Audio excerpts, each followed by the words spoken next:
also, no? Yeah. I'll be discussing the end-term pattern. What I was saying is that there are a lot of queries on the group. I will check them one after the session, and I'll tell the answers. Okay. So uh, I am not. So I hadn't checked the group. I just saw them. Okay. So I will post the answers later on. So coming to the, let me just open this. So. mm, Okay, so I will share my screen.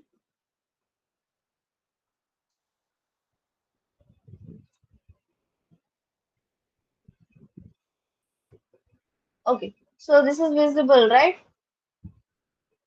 Can somebody Yes, confirm? ma'am. Okay, so these are the important topics.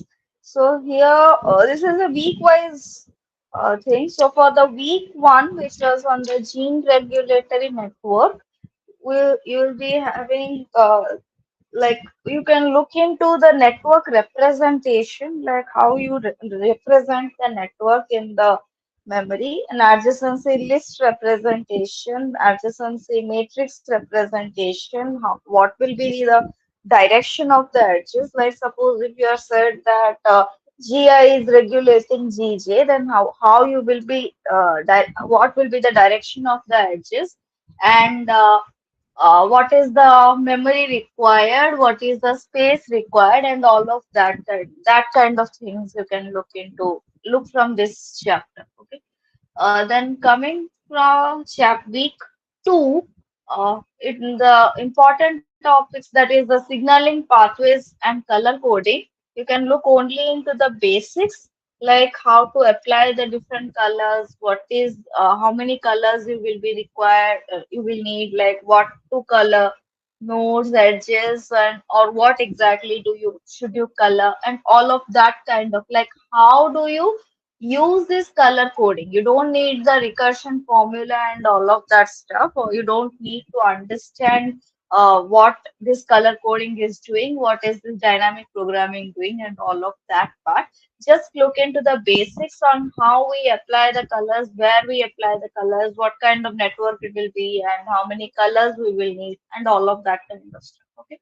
So, but you will need to look into all of these basics. So this week one and week two, they were easy, and so this part should be easy only. Sorry, not week two. Week one was easy. So week one, week two, the basics only you can look into that for each of these weeks. Excuse me, just give me one moment. Sorry.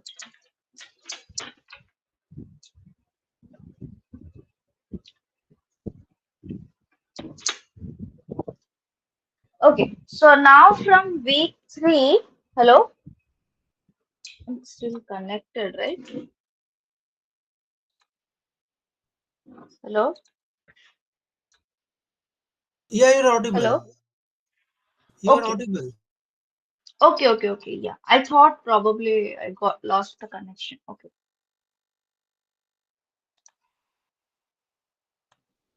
So coming to De Bruijn graphs, from week three, the only important section is De Bruijn graphs, and this will be a really important section. So from this, you can expect questions. You can expect little complicated questions. There will be questions on to the type of questions you can expect will be on to understanding the graph properties, to analyze the graph properties, the De Bruijn graph properties. Like you should look into how the edges are working, how to generate the sequences from these De Bruijn graphs. So what will be what is the graph structure, how to, like, construction part is not that important, but you should understand how this graph properties, like how the graph is working. Okay, so all of that, even if I will suggest you to look into the construction part also, but De Bruijn graphs is really important for the upcoming exam. Yes, I think somebody Any wants to say any something. sample question you said You might have and you will share later. No, we don't have any sample Then questions. We what were kind not of able question to we can prepare any. expect if this is such an important topic and a little Yeah. complicated questions are going to come, which we are not exposed to either through PA or GA, it seems.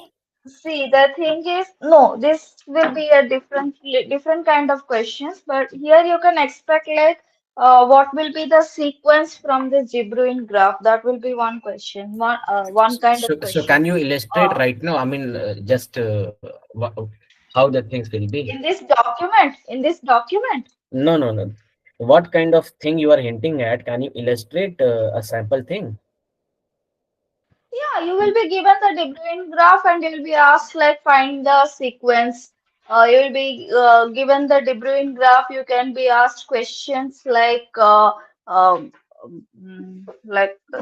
questions like what kind of so how many sequences can be generated from this network? Given the De Bruijn graph, you can be asked questions like De Bruyne is how in many week five, no? week Yes. three, Sorry? week three. Week three. Okay. Yeah. So there can be, see, you will be given a De Bruijn graph and you will be asked to questions on that De Bruijn graph. Like like what kind of sequences you can construct from there, from this graph, like how many sequences you can construct from this graph, what kind of what was that? Like, how are the edges, questions on the edges direction? Okay, so that kind of questions you can expect. Okay, so all of that kind of, So mostly you will be, is such a question, is it there in the book? sorry. Any such question is there in the book, which is followed by the professor? Exactly. The question is not there, but you know how to construct the De Bruijn graph, right? And you know how to generate the sequence from the De Bruijn graph, right? Okay. So that should be enough. I mean, what I was suggesting is you should look into the different graph section carefully. No, no, If you've Sugnati, like understood, Imles is saying, so if has he has solved that what is there in the graded and practice assignment, so that will be sufficient to yeah, solve whatever question you are giving in the interim or not. No, it doesn't look like because yeah, ma'am told that it will be a little different and complicated, and such a question is not there in P or GA. What she is discussing right now. No, no, no, not no, no, a no, no, completely new question. It's basically based on, but there will be certain trick inside that. That's all. Right, that, Sugyan? yeah, yeah. That's what So I'm that's saying. why I Like, had it's requested in not previous the session exact. also, like other subjects, if we can get a mock question paper, we'll get the hang. I mean, there will be definitely PNGs will be more than sufficient, but if there are certain new topics and a mock paper can be shared with us, that will help No, us no, in our completely preparation. new, nothing will come. Mm-hmm. Nothing completely new will come. Okay. This will not be completely new, but this will be a twisted version of the questions in the GNPA. That's all.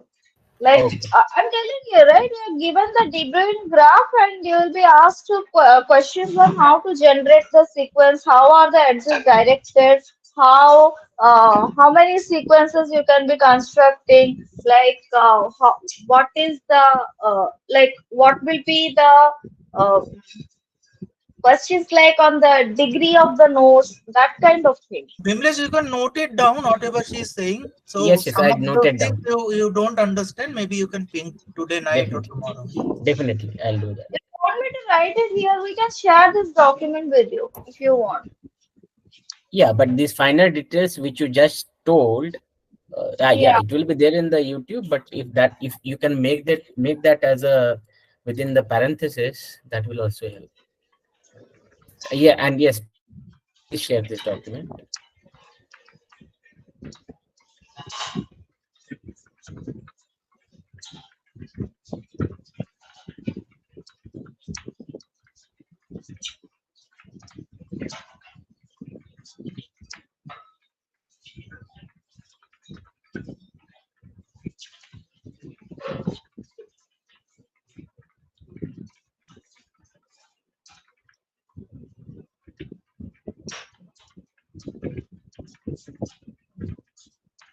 Okay, this is fine, right? Yes, ma'am. Thanks a lot. Yeah. Now coming to the week four, in from week four, all you have to look into is global alignment, and from global alignment, you can only look into the graded assignments, only those kind of questions where you have the mismatch penalty, the insertion penalty, and the deletion penalty equals to zero. So you don't have to look into all those sections where you had some given mismatch penalty equals to this, the insertion penalty equals to this, deletion penalty equals to this. All of that part you don't have to look. You just have to look into the first part where all of these penalty values were zero, and how to compute the global alignment, that kind of questions. But all you have to do is you just have to look into the graded assignments with that kind of questions only. That should be fine for week four. Okay, you'll receive direct questions from here, so you can just look into the graded assignments for week four. Okay. Now, coming to week five, this is an important topic. It will be on ultrametric trees only. Okay, so all on look only into ultrametric trees. The questions you can expect will be on properties of the tree. Given this tree, what will be this property? Number of outgoing edges, number of incoming edges, degree of the edges of a node, age of a node, all of that. The how to calculate the properties of this given tree. Okay, so I'll write down here degree, in degree, out degree, distance, age, etc. Okay, so all these kind of properties, different properties of the tree. Okay, and then you can look into one more thing is you can understand the construction procedure. There will be no algorithmic based questions or questions on the construction process or anything. But you don't have to construct the ultrametric tree right now. Sorry, just give me. You don't have to construct the ultrametric tree during the exam. There will be no questions to construct the ultrametric tree, but you can like understand the construction procedure, how it is getting like how the tree is getting constructed, so that you can just look into it, just try to understand it. But there will be no direct questions or asked to construct the tree during the exam, but you will need this part, like you should understand the procedure for the construction. Okay, so this is on So ultrametric tree. basically, the balance between the children of a particular node, like left equal to right and all that stuff, isn't it? I'm sorry. You mean? The balances and the distances and all that of the ultrametric tree, right? Mostly that.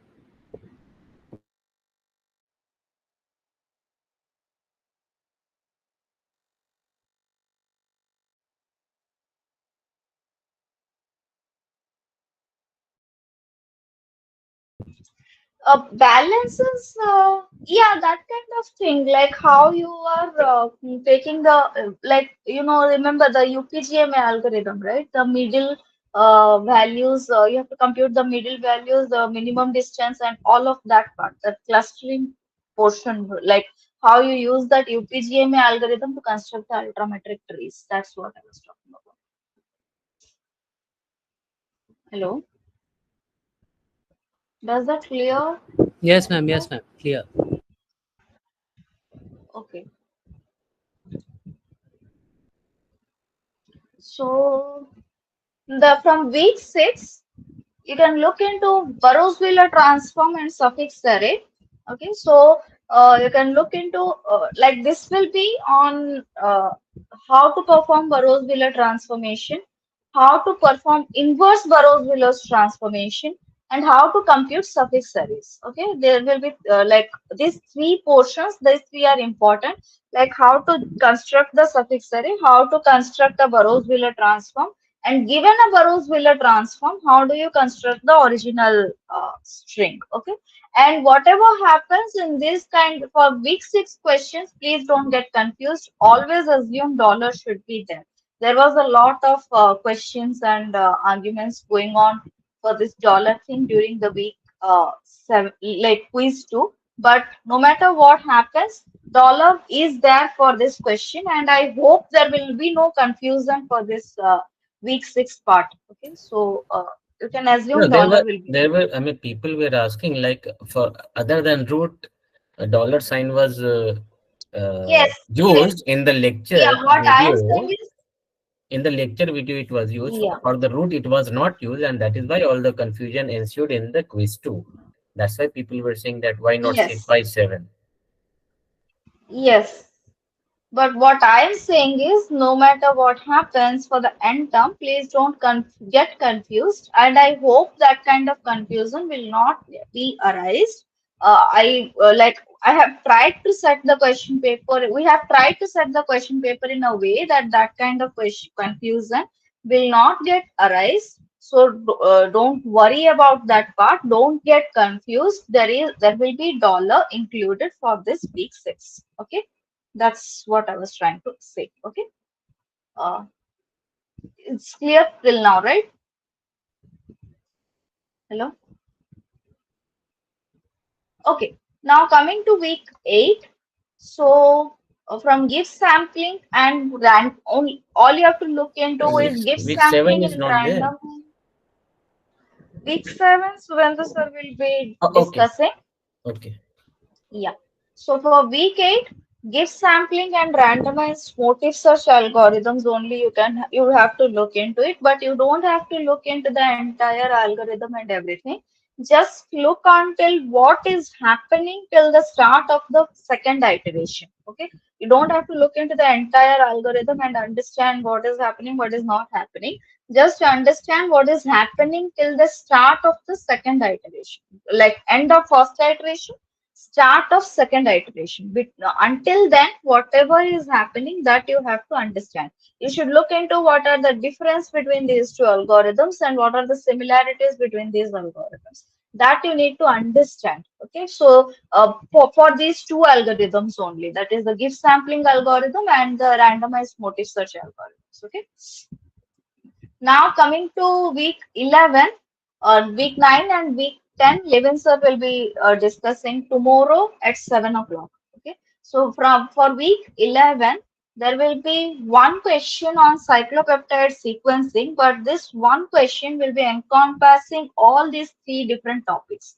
Okay. So the first part is the difference between the theoretical and experimental spectrum. Okay. There is a theoretical spectrum, there is an experimental spectrum. So what are the different properties between them? Okay. The second part will be how to calculate different values like score. What is the score for this between for this peptide, and given this spectrum, what is the score? Okay. Then what are the false masses? What are the missing masses? Okay, all these kind of questions. How do you calculate all these parts? And then there will be from leaderboard based cyclopeptide sequencing algorithm. From this last algorithm, you should understand how the trimming procedure is done. Okay, so all three of these will be encompassed into one question. So you should understand all three of these parts. You should be clear about all these three different parts to solve this question. Okay, so for leaderboard based cyclopeptide algorithm, this last algorithm, all you have to understand is just how the trimming procedure is done. You don't have to look into the entire algorithm, but you should understand how the trimming procedure is done. Okay, you should also look Regarding into how to regarding construct difference in theoretical and experimental, it's like false yeah. mass and we are talking about false mass and missing mass. Yeah, yeah. Like what is the theoretical spectrum? What is the experimental spectrum? What is the parent mass of the theoretical spectrum? What is the mass of the experimental spectrum? What is the false masses? What is the missing masses? All of that Correct. stuff. That stuff. Okay.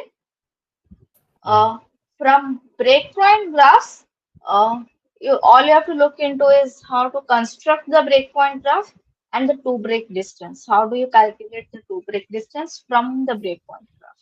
Okay, that's all from week 12. You don't have to look into the other portions as well. Just how to construct breakpoint graph and how do you calculate the two break distance given a breakpoint graph. This two break distance is simply formula, no? I mean, application of formula. Yeah. Yesterday in graded assignment committed a silly mistake. I mean, instead of referring breakpoint graph for the question, Yeah. we were referring cycle after deleting the directed edges. And that's why he committed a mistake of writing 2-1 instead of 3n. Cycle after removing the directed edges. That is the breakpoint graph actually. Yeah, the breakpoint graph is with directed edges.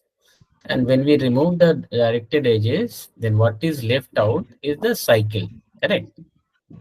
Yeah. So from that cycle only you have to compute the two break distance. You don't have to. You don't compute the two break No. distance from Question the was something breakpoint else. graph. What will be the number of edges, including directed and undirected edges of a breakpoint graph?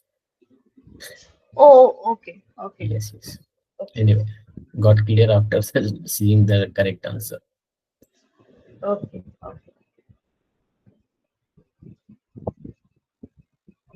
Okay. So this is for these weeks. Week 7, Suvendu sir will discuss. Yeah. Okay. 9 and 10 you So said, Levin sir will discuss. Levin sir will discuss. Okay. Any other doubts or questions? Regarding the queries in the Google chart from week 11 and 12, I will clarify them. I saw them like minutes before the meeting started, so I will clarify after the meeting is over.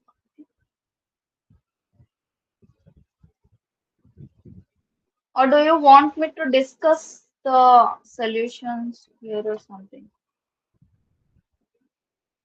Hello? No, I have doubts in 9, 10, week 9, week 10. Okay, so Levin sir can join tomorrow and you can discuss them. Tomorrow at what time, ma'am? Sorry? When will the session be held 7 tomorrow? p.m. Time? 7 p.m. 7 p.m. 7 p.m.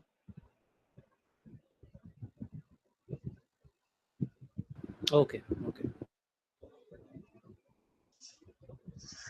Any other queries or questions or anything?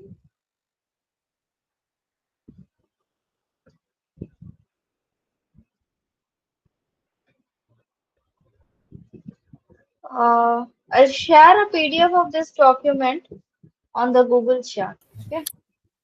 If time allows, can you please, can we discuss the solution of question week 12 GA question? Yeah, Okay, sure. I have two doubts as well. Question Sorry. number I mean, 5 I and also have 6. two doubts. Bimleshji also has the same doubts in a couple of things. One is okay. Yes, let's do question 5 first, and then we'll move on to another. Question 5 and 6 of week 12 GA. Okay. ReLU and all other things, Rahul, I think Levin sir will discuss. But that padding one. That he will discuss. That is week 10. Levin sir will discuss. Relu was incorrect in the lecture, right? Whatever he wrote, that was incorrect, right? We need to discuss with Levin sir tomorrow. Relu thing, no, I was not able to clarify it with sir. So Levin mostly won't be able to say. So what I have ensured that we are not putting questions on that part, that Relu kind Yeah, of but thing. regarding GA, I had shared. I know that. screenshot. I know that problem. Yeah, we found the original paper, sir. The original paper mentions the correct one. No, I know that, like what you are saying, but I need to get a confirmation from sir, right? Sure. I understand. Technically, I that. have to be okay. So for the timing, what I'm thinking, I'll give marks to everyone for those things. So Prithadip, you can send me those questions, huh? Today And only. Tomorrow I'll one send. more thing, sir. Week 7 and week 9 marks in dashboard are still not updated. which is pending with Narayanan, it seems. I know that even my software engineering is pending. Okay. So let's see. Okay.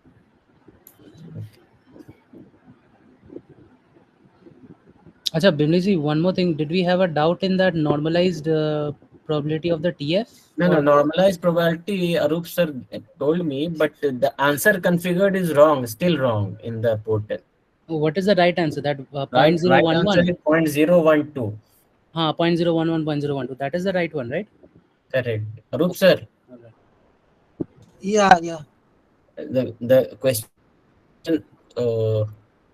which was You the don't question? tell me like this. You put it on the G space. I'll copy it then. Sure, sure. I'll do Okay. that. Okay.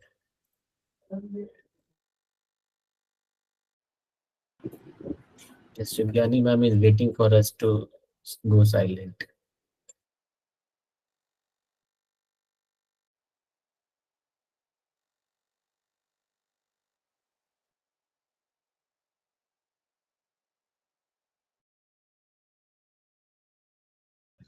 Hello. Yes, ma'am. Yeah, Arup sir, are we streaming the? Will we be streaming the GA answer discussions, or should we only be recording that part? That's okay. Let it be. I think we should stream it. Okay. So for GA, I'll just share.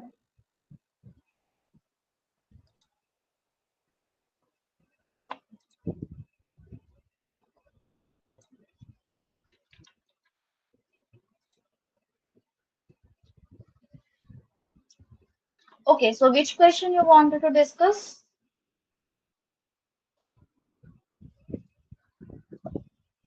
Saranya had a question on query on the first question, right? In the Google space. You want me to discuss question number 1? Hello? Bimliji, was it 5 or 6? Which question? You're on mute if you're trying to say something.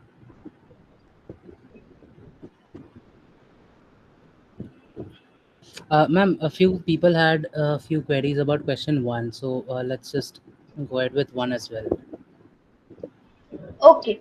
Okay, see. So what happens is we are saying that for an identity permutation for this question, for the question number 1, we are saying that the key here is the last part, the circular graph representation of the identity permutation forms a clockwise circle. Okay, so if we are given +1, +2, +3, +4 or something like that. So let's just say that we are having 2 or 3, +1, +2, +3. Okay, then this is forming a clockwise circle. So the only way we can have it is a clockwise circle is if we are representing this as +1, this will be +2, and this will be +3, right?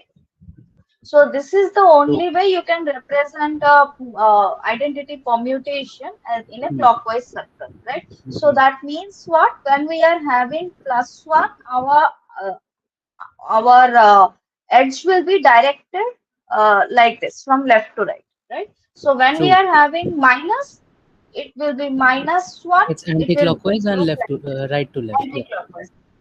Yeah. So for this particular permutation, let's say we are having that x and y are consecutive. So we have this p will look something like there is something something, then we have -x, then we have +y, and then we have something something, right? So somewhere in the uh, circular representation of p, we will be having an edge for x, and then we will be having the edge for y, and then some other edges here, some edges here, and all of these are connected, right? So this will be somehow, this will be how p will look.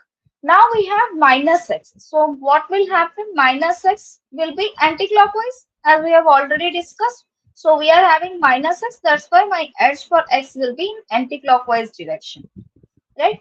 Now, and then we have +y. So for plus, we will be having a clockwise direction edge. So the edge for y will now be in a clockwise direction. right? So which parts of these edges are connected? The question is asking which part of these two edges are connected. The So if tails you are look, connected. People got confused, like exactly, only yes, X and Y are given, so there yeah, won't be anything extra. Only these two will be there. That is why they said they were Yes. having this I confusion. think the assumption of other edges was not considered or something.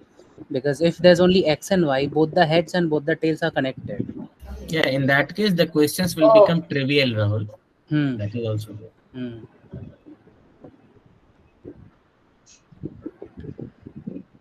So we'll okay, have Yeah, to this was assume clear. that. This was clear to us. Hmm.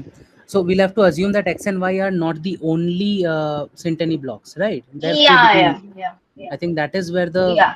confusion lies. I mean, now that when you're saying those dotted stuff could be other blocks, then there's no head-on connection with X and Y, only tail tail. Okay. Yeah, yeah. Okay. So what question? What other question you want to discuss? Vilaji, you had another 5 question. and 6. Five or what? Yeah, five. 5 and 6. Okay. So for 5, the trick was to look into the hint. For both for 5 and 6, the trick was to look into the hint. Okay. So what happens here is we are given p is equal to +1 +4 +2 -3 -5, and q is equal to -1 +3 -4 +2 +5. Okay. So now the question is, what is the lower bound on the reversal distance, right? We have to compute. The question is, what is d rev of p comma q, right? But we only know d rev of uh, p comma I, where I is the identity permutation. We have a formula that d rev of p with respect to the identity permutation will be the number of breakpoints of p by 2, right? And this is the lower bound. So we have to somehow convert this q into I, right? Then only we can use this formula. Otherwise, we don't have a formula for how to compute this df between p and q. Okay. So what we have to do is convert one of these, or convert, more specifically, convert q to I. Yes, it is possible that if you convert p into I and you compute deriv of q, that is also allowed. But the thing is, you have to convert uh, one of these permutations into an identity permutation, and then what you have to do is you have to convert the other permutation with respect to this permutation, and then you compute the derivative of the other permutation. Okay. So for example, what happens is, here is, see, we are already having +1 +4 +2 and something something something. So I will be using Roman letters, or I can use alphabets. Okay, I will use alphabets to represent the converted thing. Okay. So here, what this means is, we are having a centenary block for +1. This block kind of thing that was there in the slides and the book and everything. So there is a block for 1. Then there is I'm converting q. Okay, let's convert q. So we will have -1. So there is a centenary block for 1 in the anti-clockwise direction. Then there is, I'm assuming that clockwise direction is positive and anti-clockwise direction is negative. Okay. You can have the different assumption also, but this is what I'm going with for the solution, and it doesn't matter what you are assuming here. Okay. So then I'm having +3. So there will be a centenary block for 3 in the positive direction. Then in the negative direction, a centenary block for 4. Then a centenary block for 2 in the positive direction. And then a centenary block for 5 in the positive direction. Okay. This is what Q means, right? -1 +3 -4 +2 +5, right? Now I'm renaming this. Now I'll just rename this into A, B, C, D, and E. Okay. This is plus A, this is plus B, this is plus C, this is plus D, plus C. So this is an identity permutation, assuming that A represents 1, B represents 2, C represents 3, D represents 4, E represents 5. Okay, because already 1, 2, 3, 4 has been used. That is why I am using alphabets to represent this 1, 2, 3, 4. You can use Roman letter alphabets also. This is 1, this is 2, this is 3, this is 4, this is 5. Okay, you can use any kind of representation, but the thing is, we want to represent it as an identity permutation. Okay, so I'm just numbering it. I'm just saying that this -1 thing means it is it is plus A. That's all. That is what I'm saying. This has been represented as -1, so it should be plus A. That's what I'm saying. I'm just naming it in a different way. Okay, -1 means plus A. My +3 means plus B. -4 means plus C. Okay, that's what I'm just renaming these values. Okay, according to what I can want, I can rename, right? So that's what I'm doing here. I'm just renaming these values, right? Now I will convert P according to this new set of names. Okay, let's we will go with this alphabetical representation. Let's go with the alphabetical representation. So I will rename this P, or I will change the names of the synteny blocks in P according to these names. So what was my P looking like earlier? My P, I had a synteny block for 1. Then I had a synteny block for 4 in the positive direction. Then 2 in the positive direction. Then -3. Then -5. Okay. Yeah. So now if I have this, so what will be the names for these synteny blocks now? Right? So if I had +1 here, so how do I find the names from this identity permutation now? So I have +1. If my 1 was used to represent A, sorry, yeah, somebody wants to say something. -8 will become. Yeah, so this will be -A because I had 1 was used to represent A and the negative direction of 1 used to represent positive direction of A. So here I am having the block for 1, so it will be A, but now earlier negative direction was positive A, so positive direction of 1 will be negative A. Okay, similarly, then I have 4. So I had negative direction of 4 was +3. So positive direction of 4 will become -3. Okay. Now positive direction of 2 was +D. So I have +2 will be +D. Okay. So then I have +3 was +B. Okay. So here I have -3 will become -B. Right? Then I have 5. So +5 was +C. So -5 will be -E. Okay. So now I converted this P permutation according to this new naming structure or whatever it is, according to this new names and all. Okay. I converted this P into this also. My Q was, so now what are the new permutations? P is equal to -A minus C plus D minus B minus E, and Q is equal to +A plus B plus C plus D plus E. And what do we want now? Derive of P comma Q. Okay. Here notice that Q is itself an identity permutation. So because Q is an identity permutation, that's why we don't have any problem here and we can just directly apply the formula. What will be the formula now? Mod of breakpoint, number of breakpoints of P divided by 2. You calculate the number of breakpoints in P and then you divide by 2. You will get the lower bound. Is this clear?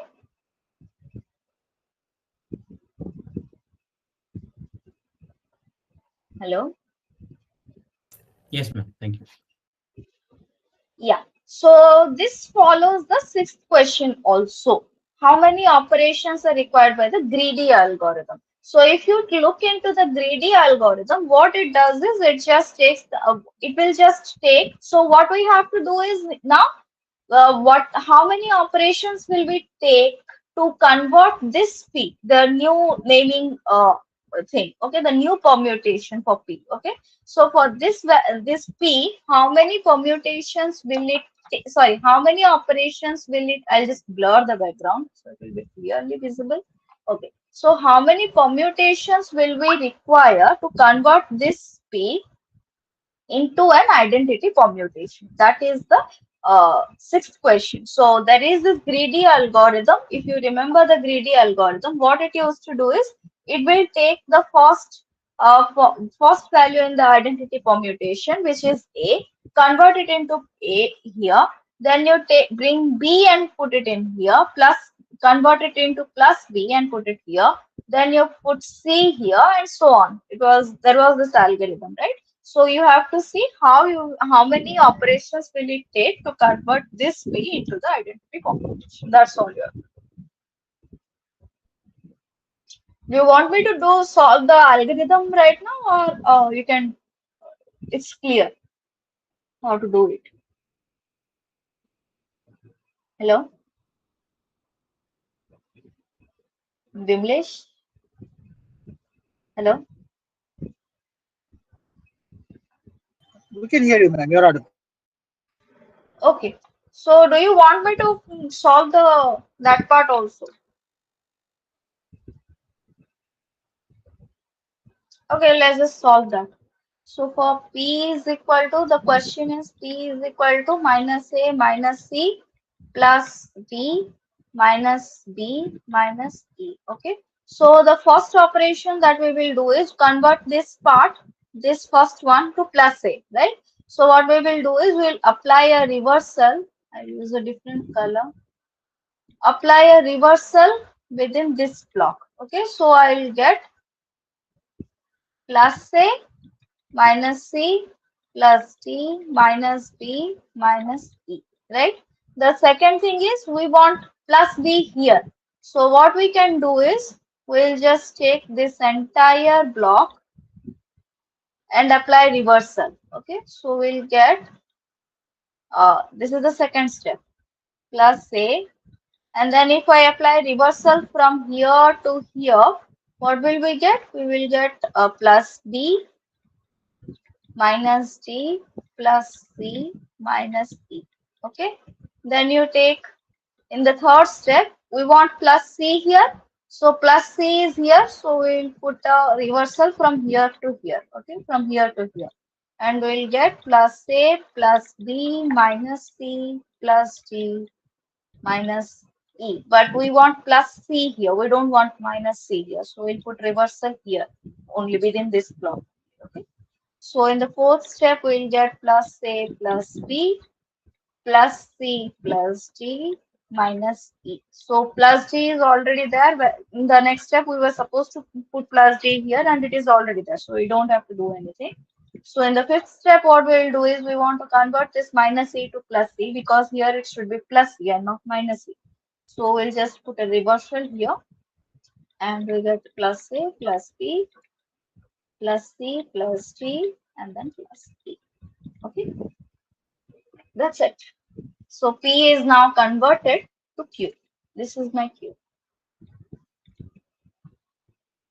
This is clear? Can somebody confirm? Yes, ma'am, it's clear. Okay. Any other questions that you want me to discuss?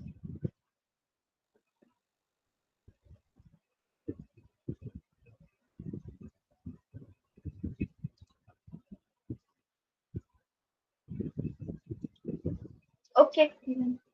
Anything else? Any questions? Any queries or anything?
Hello, Arup sir.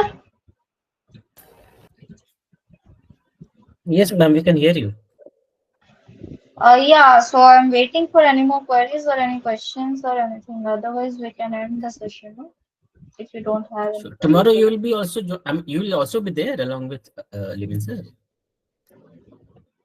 Tomorrow 7 o'clock. I'll try to join you. Okay. Yeah, I'll be there. Okay, then let's connect tomorrow then with the rest of it if we come across. Yes, and how and where will you share this? Maybe at GSpace, ma'am, the document. Yeah, I will share the document on GSpace. Okay, I'll thank you, convert to thanks, PDF and I'll share on GSpace. thank you. Okay. So we can disconnect now. Yeah, sure. Okay, thank you for the session. Thanks. Thank you. Thanks for the session. Good night. Thank you, ma'am. Thank you. Thank you. Thank you. Thank you. Thank you.